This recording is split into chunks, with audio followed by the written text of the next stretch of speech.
La période de paye est stressante, tout le monde le sait. Mais si vos équipes sont en surcharge constante, ce n'est pas forcément un manque d'effectifs. C'est bien plus souvent le symptôme d'un SIRH mal intégré. Dans beaucoup d'organisations, la paye s'inscrit dans un écosystème d'outils. SIRH, GTA, notes de frais, comptabilité. Quand ces outils ne communiquent pas entre eux, c'est l'humain qui fait le lien. Une donnée saisie dans le SIRH recopiée manuellement dans la paye, une absence validée dans la GTA ressaisie dans un fichier Excel puis importée, et ainsi de suite. Ces ressaisies génèrent 3 coûts cachés que peu d'organisations mesurent vraiment. Premier coût, le risque d'erreur. Chaque manipulation manuelle est une occasion de se tromper.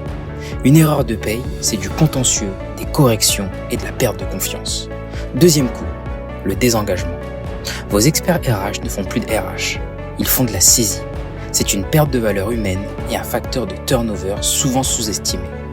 Troisième coût, la dette technique.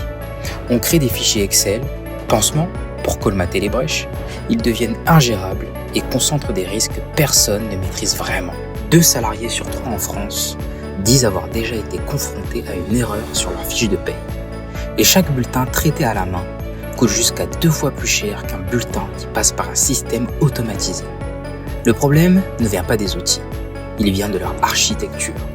Chaque outil a été choisi pour ses fonctionnalités, mais leur implémentation a négligé l'essentiel, l'interopérabilité. Résultat, des silos. La donnée existe, mais elle ne circule pas. Et l'humain devient le pont entre les logiciels. C'est là que la surcharge explose. La solution n'est pas forcément de changer de logiciel. Le principe est simple.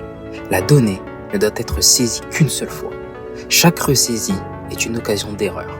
Chaque fichier intermédiaire est un point de rupture. Chez Talent, on préconise 3 étapes.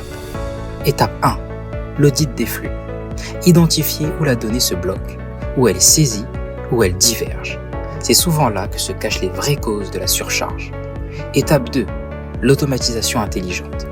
Construire des interfaces fiables entre les outils. Pas de l'automatisation pour le principe, mais là où ça libère vraiment les équipes. Étape 3, l'alignement métier. Configurer l'outil pour qu'il serve le processus RH et non l'inverse. Un SIRH bien paramétré libère. Un SIRH mal configuré enchaîne. Ne laissez pas un SIRH mal intégré épuiser vos équipes. Si vous reconnaissez ces symptômes, ressaisie, correction en cascade, équipe sous tension, le problème n'est pas votre effectif, c'est votre architecture. Chez Talent, nous diagnostiquons, fiabilisons et alignons votre écosystème SIRH. Contactez-nous, le lien est en description.